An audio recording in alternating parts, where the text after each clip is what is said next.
biggest money mistake I made in my life is investing in things that I don't understand and were too complicated. Like stocks. Yeah.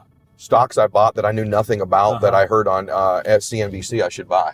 Or having some guy, one of the things I like about your real estate deals, it's straightforward, it's simple, it's easy to understand. If you present me a deal now and I can't regurgitate it back to you real quick in some simple form, I'm not investing in it. I need to at least understand what it is I'm investing in. Yeah, even if you miss something, you're willing to miss something? I'll miss something. Yeah, I've missed many things. Yeah, so if I can't understand it or it's too complicated and I can't repeat it back to you pretty quickly, you've lost me. Yeah, so what's the biggest loss you had in not following that advice? What'd you buy? What'd you buy and what'd you lose?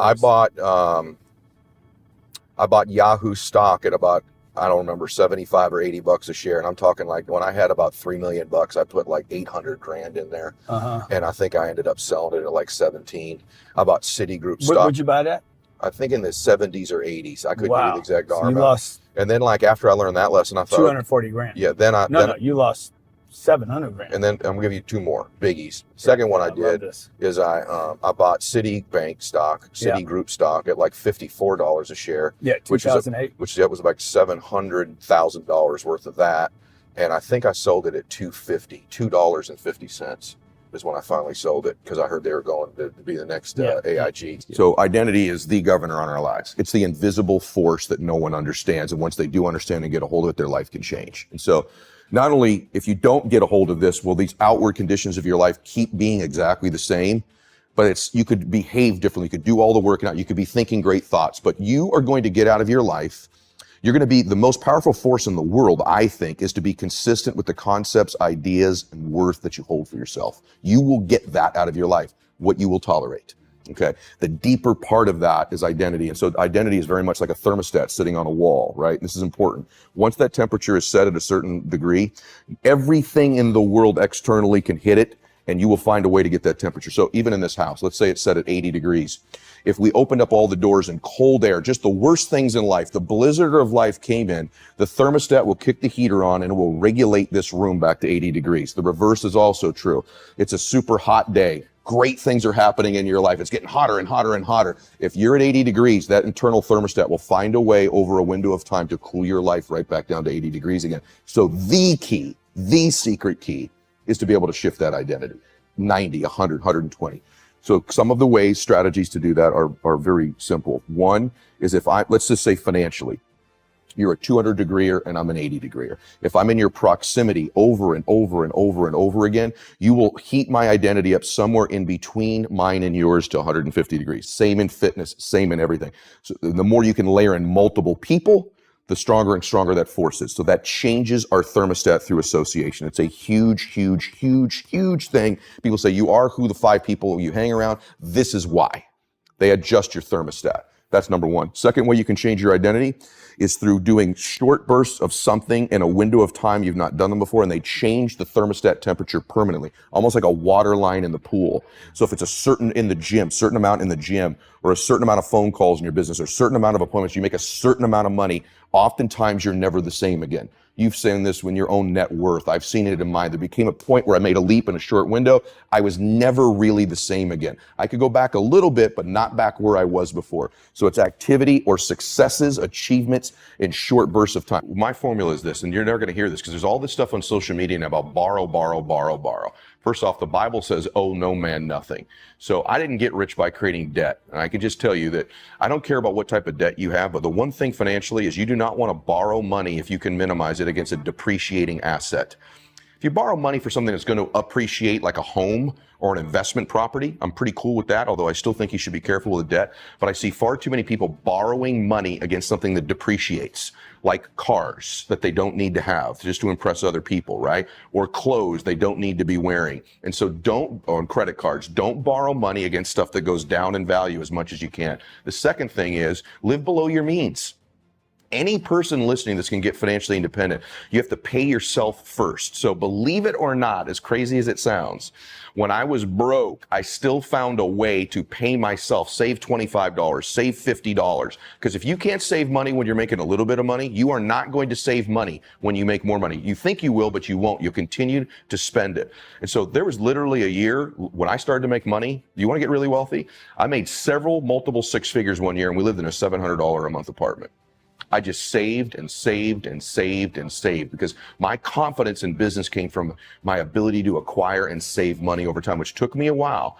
But to me, peace of mind is saving and cash. Cash is king. Not enough people are obsessed with saving cash. And so live below your means. Don't borrow money against stuff that depreciates, and save money. And here's a biggie. Start reading about money. Start to familiarize yourself. Pick up some books on finance. Start to know what you're talking about. Everybody has these auto debits for their mortgage payment, their rent payment, their car payment, their insurance payment. How about the payment to you? Yes. So you're absolutely right. Please do that. The thing that scares me the most is seeing people who don't save money. It blows my mind. I rarely do it anymore, but when we go to the mall on the weekend, and I'm watching people walking out of there with 6, 7 bags, and I'm thinking, my God, like, you don't need all this stuff. Wouldn't that be cool to put that $200 a month away in savings someday for your children's college, someday for your retirement, someday to buy your dream house? You know, the best thing of living here, of living at the ocean, or having a jet, or other material things I have, is I own them all. You got to persuade people. You do.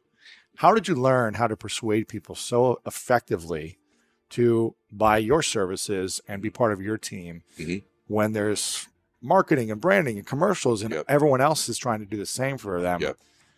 What is your key to persuasion without being sleazy or salesy? Like, I'm a salesman. I can't stand that, right? Like, they blink 3 times. That's a buying signal.